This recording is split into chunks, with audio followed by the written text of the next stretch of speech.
A new epidemic that is sweeping across AIDS-ravaged South Africa. It's an epidemic of drug abuse, and the cheap and powerful drug of choice is the very medicine meant to keep AIDS patients alive. In many cases, the United States has paid for these AIDS treatments, but now dealers and addicts are fueling an underground drug market. Jim Shuto reports from Durban, South Africa. Next week. The drug they're smoking is supposed to save lives. Instead, as we witnessed up close, it's ruining them. And if we started, there's no turning back. Do you want to stop?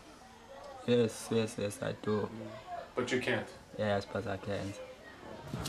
This is the antiretroviral, or ARV, efavirenz. When taken correctly, ARVs are the only treatment available for HIV. When crushed and smoked, a cheap high with no medical benefit. Many ARVs in South Africa are paid for and distributed by the U.S. government, a program credited with extending the lives of more than 500,000 HIV sufferers. Doctors at a U.S.-funded clinic told us ARV abuse is threatening to reverse that progress.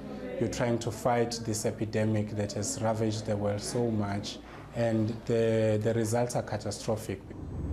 There is somebody who's selling them. Yes. And driving through the slums of Durban with a local HIV worker, we found evidence of a thriving black market. Every corner that we turn, there's another place selling. I mean, it's a business that goes very fast. It's the quickest quickest thing of making money. Many ARV abusers are teenagers as young as these students. In a neighborhood like this one, you'll find dealers on almost every street, selling to students during school hours and just after. The drug has devastating effects on addicts and their families. Dudu told us her 21-year-old son steals from her to feed his habit. Sometimes if I said I'm going to call police, he said he's going to kill me. You believe him when he says that? I believe him. Yeah. ARV abuse is now endangering South Africa's wider fight against AIDS. By smoking the drug, abusers are in effect giving HIV a small taste of antiretroviral medication.